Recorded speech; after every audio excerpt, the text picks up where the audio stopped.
ReZero Season 3 Episode 7, man. This is why I am watching. This is the reason I watch ReZero, not just for the fights, man, just the emotions of it, because Subaru's speech at the end of this episode, it really got my emotions bubbling. He is actually an insane speaker. But I will cover the full speech. I started taking a lot of notes down whilst the speech was going on, so I have a lot to say about the speech, but we'll get to that at the end of the episode. Let's get back to where we left off with the sus man, Al. It looks like he's taking care of a bunch of witch cult members. So Al is pretty strong. We probably could have figured that he's pretty strong. Doesn't even seem to have broken a sweat. But these guys are like henchmen. They're not like the guys Wilhelm and Garth and Ricardo were fighting. So it turns out that Al is not actually a part of the witch cult. He just kind of picked up their mirror phone after he defeated all of the witch cult members. He did say something about it's not going the way he was told it would. So he must have known that the mirror phone would be connected to the witch cult and who sent him on this mission. So yeah, Emilia is really pulling her weight, and I was calling her dumb a lot in the last episode. I still think she probably is dumb, but she's a hard worker. Nothing wrong with being dumb. We actually get a conclusion for this straight away. I thought maybe Al would hang on to the information for a while. I didn't think he'd show up to Subaru straight away to deliver the message. But he does. However, it's never actually shown what Al says. But I don't know, maybe I'm being too harsh on Al. He just seems sus to me. He has too much information. He just needs to share his knowledge, please. I know we're in this succession war for the princesses and whatnot, but they're raising a lot of red flags for me. And it could just be that we as the watchers literally just heard what the information was. There's no point in repeating it again. Whilst they're conversing, Subaru and Garth finally meet up. I'm surprised they didn't in the last episode. I guess Garth wasn't there. I don't really remember. Well, yeah, I guess Garth wasn't there. He is super excited to see Subaru, and it's nice to see the contrast from where Garth was before with Subaru, literally hulking out and killing him. Now he's wrapping his legs around Subaru, hugging him and crying, knowing that he's safe.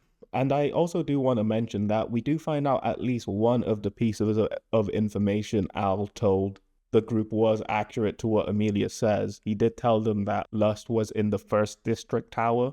Subaru comes up with a plan to use the meteor, the broadcasting device of the city, essentially using the authority of wrath to spread hope throughout everyone. Since everyone's emotions are connected and resonating, it's because they got that tidal wave of negative emotions from Capella's broadcast that they're all in this state of despair. But using a message of hope, we could probably reverse that effect. Anastasia and like Julius were kind of hesitant to the plan at first. But this is where Al chirps up. And another reason why I think he's kind of sus, he just kind of does a spit and says, those guys don't care what you do. So it seems like Al really has a connection with the witches cult. And it kind of seems like it might be a bad one. But they all don't agree with each other. A lot of the archbishops kind of argue a lot. They don't necessarily fight. But Regulus did say he would take out Wrath, so they can fight. So there is precedence for the witches cult members not really liking each other, but he represents them in a whole different way. He's like, they've never lost. And to be honest, that's true. It's something I never thought about. The witches cult haven't really lost. We've only seen them lose against Subaru, and they've been around for at least 400 years. Regulus was around 400 years ago. They have Pandora probably on their side doing stuff. She's not going to lose to anyone, not even maybe Reinhardt. They're like the two most powerful people in the series. So the fact that the witches cult never loses really bolsters their ego, and they don't really care whatever you do. So Subaru could do this broadcast, they would see it as nothing. Al compares it to a dragon worrying about the plans of an ant beneath their feet. Now that we know the witches cult aren't really a factor within this broadcasting plan, now is the time to make the decision of who should actually speak the broadcast. And Subaru's going around trying to figure out who should do it. He thinks of Anastasia first of all because of her standing, and she admits even with her standing she wouldn't be able to rise up the hope in the people, and he's And he's listing off all the important people in the city: Julius, Priscilla, Ricardo even, Wilhelm maybe even. But I think it was painfully obvious to everyone there and to the watcher. We all knew it was gonna be Subaru who does it.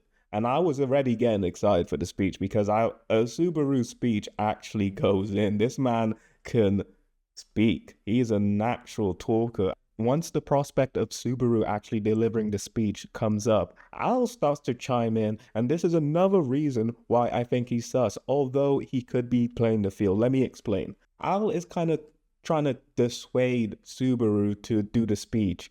He's telling Subaru all he should care about is his princess. It's not fair for you, a normal guy, to shoulder the burden of the hope of everyone. The hope of everyone means that you become their hero. The burden of a hero is too great. It means you can never lose, because if you lose, it's not just your loss, it's the loss of the people. But Subaru doesn't falter to this. In fact, it probably even encourages him even more. And this is why I'm saying maybe Al's just playing the field. He's just saying the right things that he knows that Subaru needs to hear in order to push him that bit further.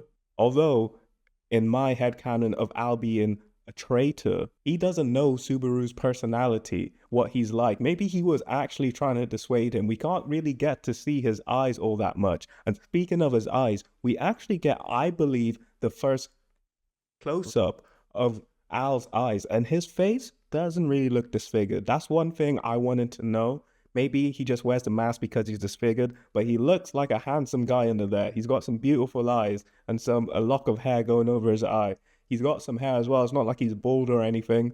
Why are you hiding your face, man? But anyway, it is decided. Subaru will be the man to give the speech. And we head over quickly to find out how much of a dick Regulus is. And we come to find out one of the main reasons why Regulus's wives are so subservient to him.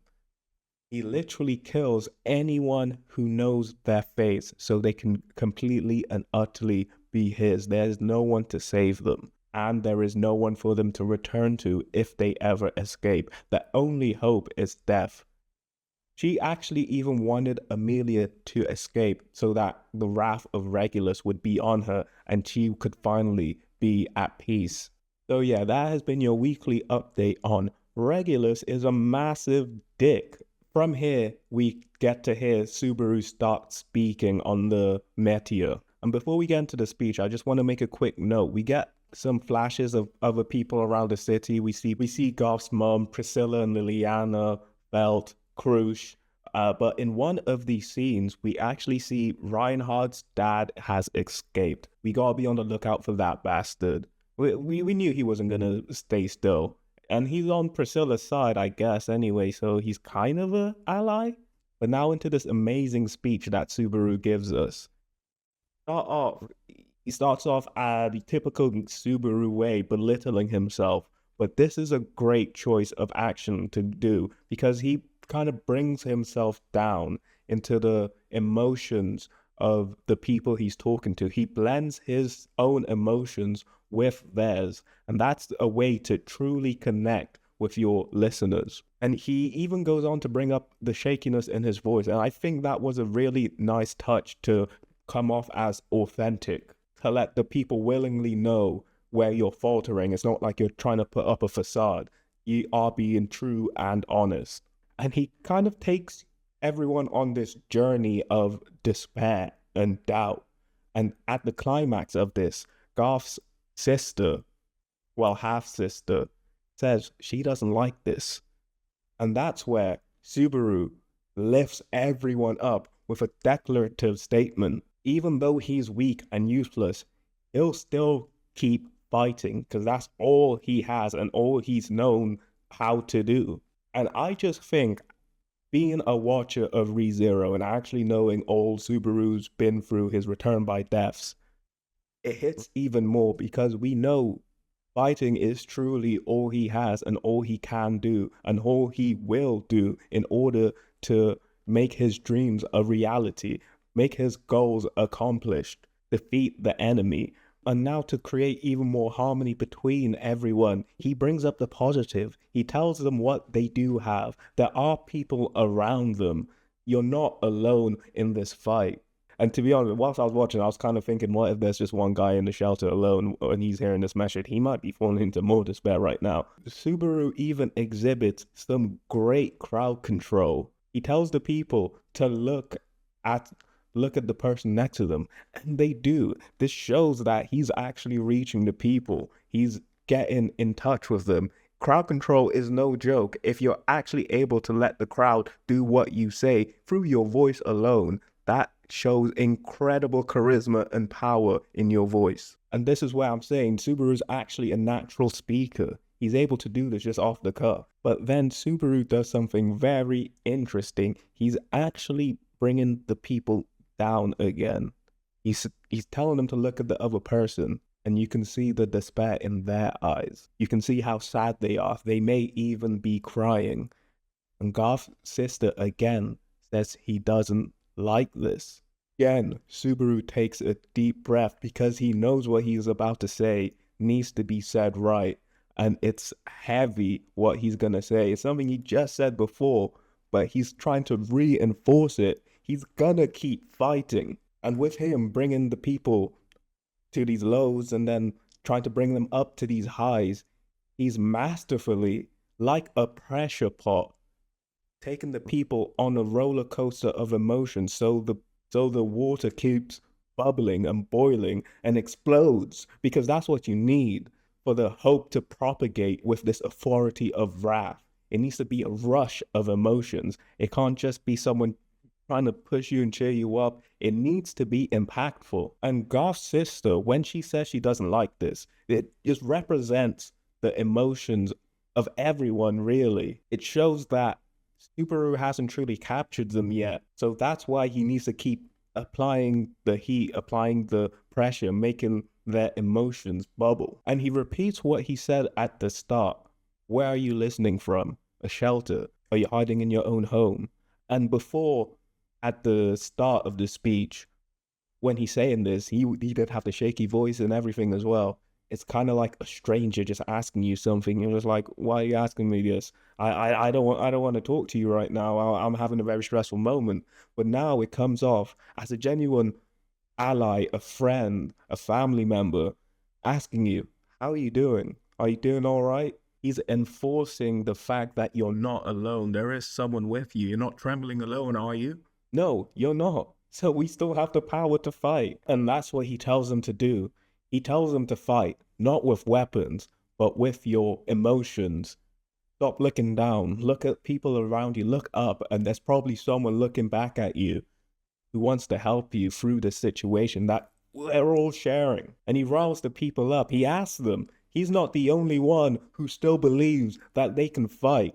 And the people start to respond back. This is where we see Subaru has achieved it. He's grasped the people's heart, and he now has their hope. He's become their hero. So he tells them to never give up and leave the rest to him. He announces who he is. He's Natsuki Subaru, and he's taken down the Archsin Bishop of a Sloth, and he's gonna take down the rest of the Witch's Cult and save this city. And that is the climax of the speech and where it ends off. We head over to Emilia, and she gets to gloat about how that was her night to Regulus's other wife. And what a night to have. To be honest, I'd probably still pick Reinhard, but Subaru is up there as well. So the speech ends, and it's the return of our boy, our ally, Otto. My boy Otto is still here. He's still kicking. He's still around. Of course, Otto's alive. I'm glad my boy Otto is good. And he brought a friend. And when Subaru sees this person, he gives off a smirk that I would. Like, it's a game over for these guys. It's the boy Reinhard. I was wondering where Reinhard was. His dad wasn't an issue at the moment. He should be fine with the flooding. So I was wondering why hasn't he shown up yet? And this is the reason. We had to give Subaru his little speech moment. And the only thing that could be more hype than Subaru's speech is the introduction of Reinhard. And he even does a little power-up thing at the end. And he's like, sorry, I'm late, but I'm finally joining the fray. And that is where the episode ends off. Not even a preview, but it's all right. I don't need one for this episode. This was a great episode. And this is ReZero. It's not all about the action, not all about the fighting. Sometimes it's about the emotions like this, the storytelling.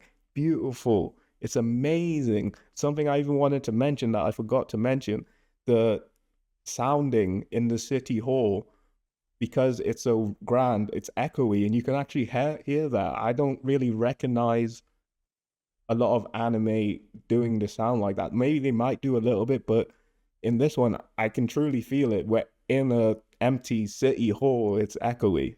And that's probably it for the recap. It's coming at you a bit early because I'll be away next week. I might start doing it a bit earlier from now on, actually after the next episode, because I will be away, so I won't be able to do it within the week like this one. But yeah, ReZero, and I'm always the most hype after I just watch it for the first time. You probably notice I'm a bit more hype in this episode because of the speech, but also because it's fresh. This is how I'm acting. Yeah, this was a great episode. Great episode. That's it for the video. Thanks for watching if you made it this far, and I'll see you later.